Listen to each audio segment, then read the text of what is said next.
qamoq va oxiri o'lim bilan yakun topishiga iqror bo'ldim.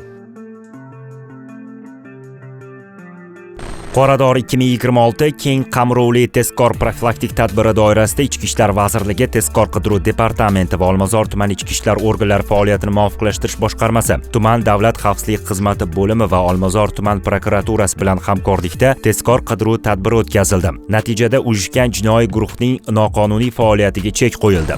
Erkin ismli shaxs giyohvand moddalar savdosida gumonlanib qo'lga olindi va uning vaqtincha yashash manzili ko'zdan kechirilganda 50 ta o'ramalarda gashish giyohvand moddalar aniqlandi va uning ko'rsatmasiga asosan Hasan ismli fuqaro ham qo'lga olindi. Olmazor tumani Qishqiriq mahallasida uning xonadoni va yoni ko'zdan kechirilganda yonidan va xonadonidan jami 50 grammdan oshiq giyohvand moddalar aniqlanib rasmiylashtirib olindi. Qo'lga tushib qoldim narkotik modda bilan. Bu yo'lga xato qilman kirib, adashibman. Bu yaxshi narsa emas ekan. Mana qo'lga tushdim. Davlatimizdan, prezidentimizdan, yurtdoshlarimdan, vatandoshlarimdan kechirim, uzr so'rayman. Ularga ham tavsiya qilaman bu yo'lda yurmaslikni, bu yo'lda oxiri yaxshiligiga olib bormasligini, qamoq va oxiri o'lim bilan yakun topishiga iqror bo'ldim. Afsusdaman, juda katta afsusdaman. Hozir nevaralarim bor, Xudoandali bor. Eshitgan quloqdan, ko'rgan qo'l-ko'ziga ham yot. Mazkur holat yuzasidan O'zbekiston Respublikasi Jinoyat kodeksi 273-moddasi 5-qismi bilan jinoyat ishi qo'zg'atildi. Gumonlanuvchilarga nisbatan qamoq ehtiyot chorasi tanlangan. Qoradori 2026 keng qamrovli tezkor profilaktik tadbiri doirasida Toshkent shahrida bu kabi tadbirlar muntazam ravishda o'tkazilmoqda. Toshkent shahar ichki ishlar bosh boshqarmasi tezkor qidiruv xizmati jinoyat qidiruv boshqarmasi tomonidan Toshkent shahrida xavfsiz muhitni yaratish, uyushgan jinoyatchilikka chek qo'yish, kriminogen vaziyatni yaxshilashga qaratilgan bir qator tezkor tadbirlar o'tkazilmoqda. Xususan, Toshkent shahar ichki ishlar bosh boshqarmasi va davlat xavfsizlik xizmati xodimlari tomonidan poytaxtning Olmazor tumanida o'tkazilgan tezkor tadbirda qimorxona faoliyatiga chek qo'yildi. Ma'lum bo'lishicha, 1998-yilda tug'ilgan gumonlanuvchi Olmazor tumani Dilsaroy ko'chasida joylashgan xonadonlarning birida tavakkalchilikka asoslangan o'yinlarni qonunga xilof ravishda tashkil etib, qimor o'ynovchilarga sharoit yaratib berganligi aniqlangan. Tezkor tadbirda pullar, rezina tayoq, o'yin kartalari daliliy ashyo sifatida olingan. To'ra 5 oydan beri bir ikkita akalar bilan qimor o'ynayotgandik. O'sha o'yinda tashkillashtirib o'ynadim. Qilgan ishimdan pushaymonman. Taqlangan bilardim. O'sha pul kerak edi ehtiyojimga. Bu qilgan ishimdan afsusdaman. Bu narsani hech kimga tavsiya qilmayman. Xonasiga bizani olib kirib, o'sha yerda o'ynaylik dedi. Shu oshnoqlarimiz bilan keyin bo'ri o'ynadi. Azizcha 1-2 so'm pul tikildi. O'shanga azizcha puldan o'ynadi. Endi men afsusdaman, unaqa qilishimdan noqonuniy ish qo'yganimizdan afsuslanaman. Mazkur holat yuzasidan O'zbekiston Respublikasi Jinoyat kodeksi 278-modda, ya'ni qimor va tavakkalchilikka asoslangan boshqa o'yinlarni tashkil etish hamda o'tkazish bilan jinoyat ishi qo'zg'atilgan. Toshkent shahrida bu kabi tezkor tadbirlar davom ettirilmoqda.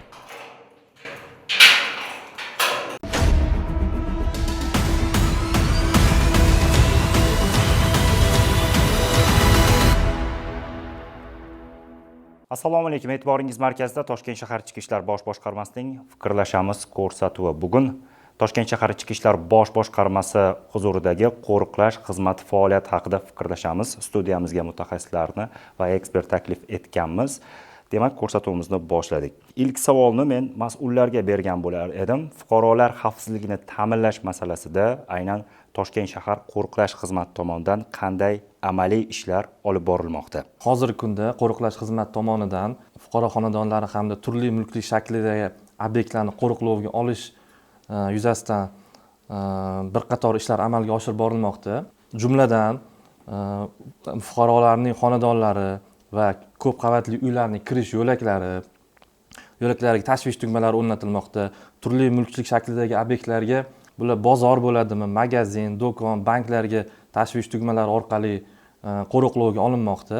Hamda qo'riqlash xizmati tomonidan tezkor harakatlanuvchi guruh xodimlarining hozirgi kunda soni ko'paytirilib, tashvish xabariga barvaqt shu 5-7 daqiqada yetib borishini ta'minlash maqsadida tezkor harakatlanuvchi guruh xodimlarini ham soni ko'paytirilib, monitoring markazi orqali qo'riqlovni ta'minlash, tezkor harakatlanuvchi guruhlar xodimlarini yetib borishini nazorat qilish borasida qo'riqlash bo'limlarida, har bitta qo'riqlash bo'limida monitoring markazlari, faoliyatlari yo'lga qo'yilgan. Rahmat bergan javobingiz uchun. Xalqimiz uchun qiziq bo'lgan bir savol bilan davom ettirsak, masalan, men fuqaro sifatida uyimni texnik qo'riqlovga olish uchun kimga murojaat qilishim kerak? Qo'riqlash xizmati tomonidan shaxsiy uyingizni, ya'ni jismoniy shaxslar mol-mulkini qo'riqlash maqsadida qo'riqlovga topshirish uchun Ichki ishlar vazirligi huzuridagi qo'riqlash departamentining 1131 qisqa raqamiga murojaat qilsangiz bo'ladi yoki hududiy qo'riqlash xizmati bo'linmalariga ham murojaat qoldirsangiz bo'ladi. Bitta masala bor, ko'p fuqarolarimizda turli bir tushuncha bor. O'sha texnik qo'riqlovga olinganda o'sha o'rnatiladigan texnika vositalariga ham men pul to'laymanmi degan noto'g'ri tushuncha bor. Shunga ham bir izoh berib ketsangiz maqsadga muvofiq bo'lar edi. Juda to'g'ri savol berdingiz. Hozirgi kunda shu xalqimiz to'g'risi biz ham o'zimiz ham mana shuna xizmatlarga murojaat qoldirganda joyiga chiqib o'rganganimizda ham bizdan o'zimizdan ham so'rashadi. Prezidentimiz qarorlariga asosan jismoniy shaxslar mol-mulkini qo'riqlovga olayotganda signalizatsiya vositalari mutlaqo bepul, ya'ni o'sha vositalarni o'zi ham bepul o'rnatib berish, ya'ni elektromontor tomonidan o'rnatib berish ham mutlaqo bepul amalga oshiriladi hamda ularning kelajakdagi baribir u texnika bo'lgandan keyin qachondir nosoz holga kelganda ham qayta jihozlab berish ham mutlaqo bepul amalga oshiriladi. Faqatgina shartnoma asosida oylik to'lovlarni amalga oshirishda bo'ldi. Demak, bitta deylik hovlini men texnik qo'riqlovga oldiradigan bo'lsam, oyiga qancha pul to'layman? Bugungi kun hisobidan aytadigan bo'lsam. Bugungi kun hisobida 77.617 so'm hisobida to'lov qilinadi oylik. Hurmatli yurtdoshlar, agar siz xavfsizligingizni mukammal darajada yaxshi bir sifat uchun topshirmoqchi bo'lsangiz, bemalol 1131 raqamiga qo'ng'iroq qilsangiz, qo'riqlash xizmati xodimlari uyingizga boradi, o'sha kerakli moslamalarni o'rnatib, sizning xonadoningizni texnik qo'riqlovga olishlari mumkin bo'ladi. Fikrlarimni ham aytmoqchi edim. Rahmat avvalo taklif uchun. Yaqin kunlarda men ham e'tibor bergandim. O'zim Yashnobod tumanida istiqomat qilaman va mahallamda bir nechta o'sha tashvish tugmalariga ko'zim tushdi va bu ham bir yaxshi bir o'zgarishlardan biri deb qabul qildim va kechasi ish bilan bo'lib ko'pincha uyimga 1-2 da tungi soat vaqtlarda qaytaman va mahallada oxirgi bir oyda ko'rishni boshladim. Shu post patrul xizmati xodimlari yoki qo'riqlash xizmati xodimlarini mahallalar orasida aylanib yurishganini ko'rdim. Bu ham albatta odamni ichki xotirjamligini oshiradi. Ya'ni mahallamiz tinchligi, mahallamizda bir qanaqadir holat sodir bo'ladigan bo'lsa, uni nazoratga olishga tayyor bo'lgan insonlar borligini bildiradi va bu gapimga yana ko'pchilik qo'shilsa kerak. Hozirgacha dunyoning bir 10 dan ortiq mamlakatlarda bo'lganman va aniq ayta olaman, hozirgi vaqtda Toshkent jumladan va O'zbekistonning ko'plab shaharlari uncha dunyo mamlakatlari bilan solishtirganda xavfsizlik nuqtai nazaridan eng xavfsiz mamlakatlardan biri hisoblanadi. O'sha ba'zi mamlakatlarda kechasi ham kunduzi ham yurib ko'rganman, shu gastrol safarlar bilan borganda e'tibor berganman. Ya'ni xorijdan keladigan shaxs bo'ladimi yoki O'zbekistonni o'zida istiqomat qiladigan shaxs bo'ladimi, kunning yoki tunning istalgan qismida bemalol ko'chada o'zini xavfsiz his qilib harakatlansa bo'ladi. Va yana bir savol tug'ilgandi, ya'ni o'sha tashvish tugmalarini bosgandan keyin qancha daqiqada, qancha vaqt mobaynida xodimlar yetib kelishi mumkin va qaysi holatlardagina ushbu tashvish tugmalarini bosilishi kerak, ya'ni aniq bir reglament qo'yib qo'yilganmi, mana bunday holatlarda bosishingiz mumkin yoki mana bunday holatlarda yo'q, boshqa xizmatlarga murojaat qilasiz degan bir aniq bir cheklovlar ham mavjudmi? Tashvish tugmasi birinchi o'rinda xavf bo'lganda bosiladi. Xavf jismoniy shaxs biron bir chetdan xavf sezganda yoki qanaqadir qonun buzarligini ko'rganda tashvish tugmasini bosib, tezkor harakatlanuvchi guruhimizga signal yetib boradi. O'sha signalga asosan tashvish tugma bosilgan joyga zudlik bilan yetib boriladi. Endi reglament bo'yicha 5-7 daqiqa belgilab berilgan. Endi yo'l probkalarni hisobga olgan holda hammasi undan-da tez keladigan holatlarimiz ham bor. O'shanda yetib kelib, o'sha fuqaroyimizni xavfsizligini ta'minlab beradi. Misol tariqasida aytmoqchi edim, Mirobod tumanida shunday holat bo'lyapti. O'smirlar ko'chada janjal qilyapti. Umuman aloqasi yo'q bo'lgan fuqaro tashvish tugmasini kelib bosyapti. U yerda o'smirlarning qo'lida pichoq ham bo'lgan. Qo'riqlash xizmati xodimlari zudlik bilan yetib kelyapti, janjalni bartaraf etyapti, qo'lidagi o'sha pichoqni olib, o'sha o'smirni zararsizlantiryapti. Bu degani, masalan, fuqaro yo'lakni oldida, uylarning yo'lakni oldida ketayotgan paytida o'ziga nisbatan emas, qayerdadir jinoyat yoki huquqbuzarlikka ko'zi tushadigan bo'lsa, shu tashvish tugmasini bosib ham ma'lum qilish mumkin qo'riqlash xizmatiga. Siz uyingizni qo'riqlovga olganmisiz?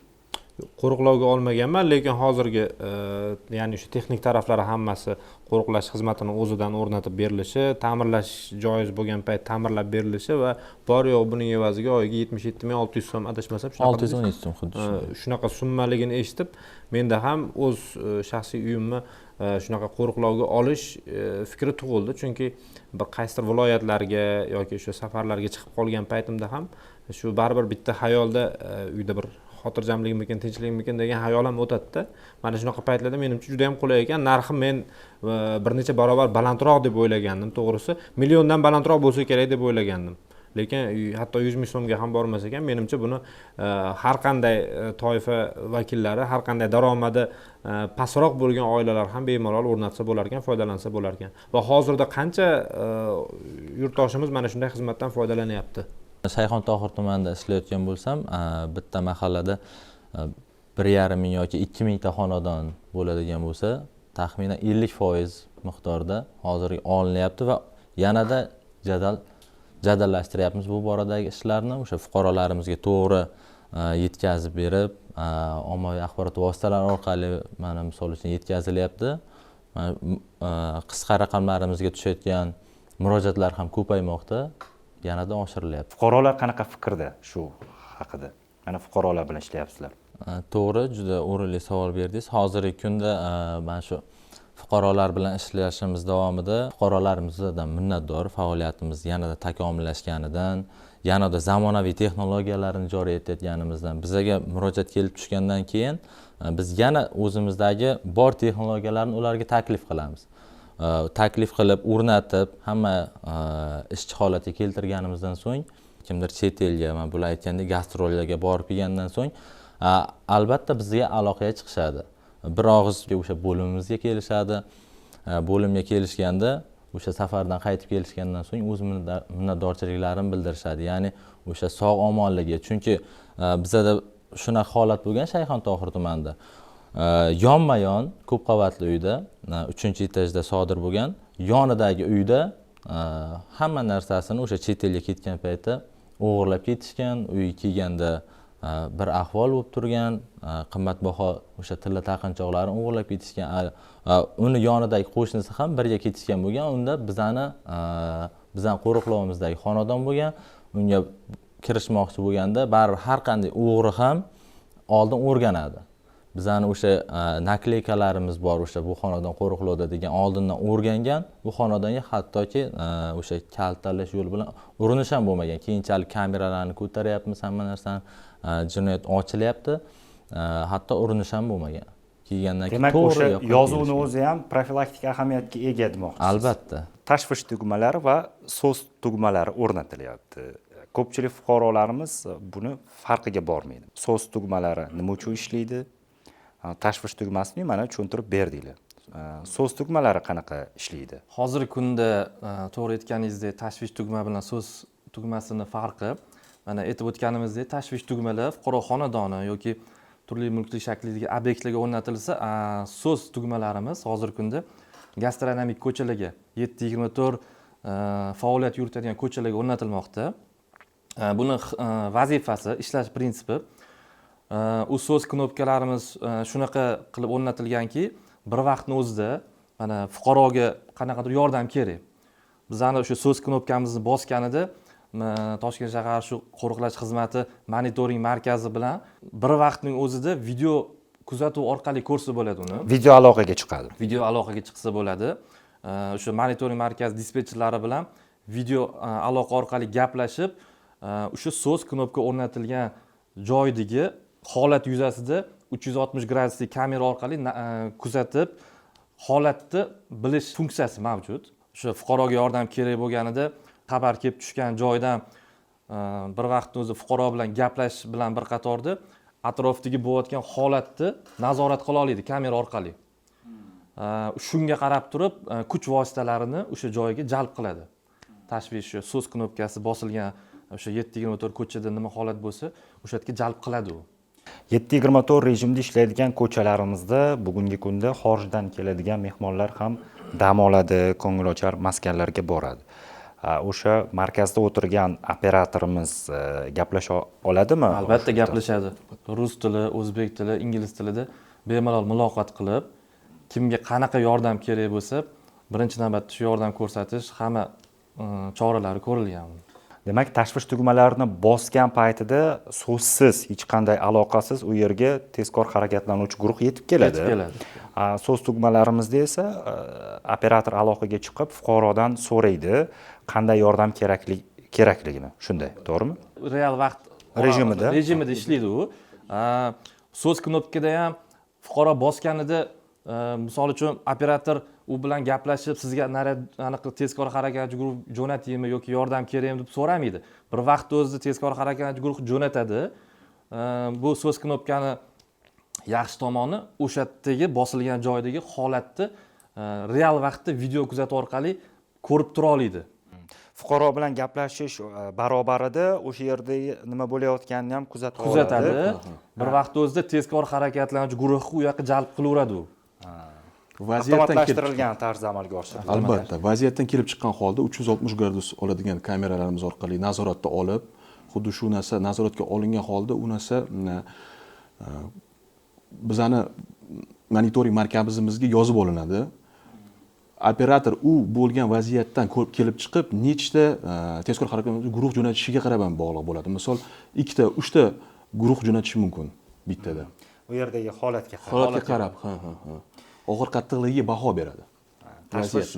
Tashvish tugmasida bosiladi, tezkor harakatlanuvchi guruh yetib keladi. Birinchi guruhi, birinchi yaqin nuqtada joylashgan tezkor harakatlanuvchi guruhimiz yetib boradi manzilga. Operatorimiz vaziyatga baho bergan holda yana yordamchi kuch jo'natadi. Endi sizlarga savol, mana tashvish tugmalari haqida ko'p gaplashdik-da.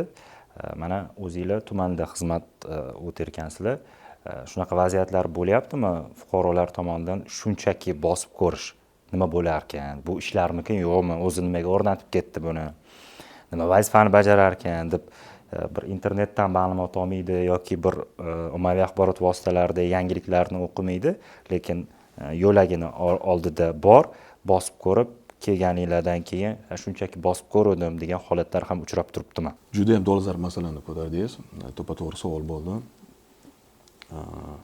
Juda ham ko'p holatlar bo'lyapti. Tashvish tugmasi qanday funksiyani bajarishini bilmagan holatda u tashvish tugmani bosib, mana yaqinda bo'lib o'tgan holat Sergeli tumanida fuqaro ehtiyoj bo'lmagan holatdagina tashvish tugmani bosib, o'sha tezkor harakatlanuvchi guruhlarimizni chaqirgan.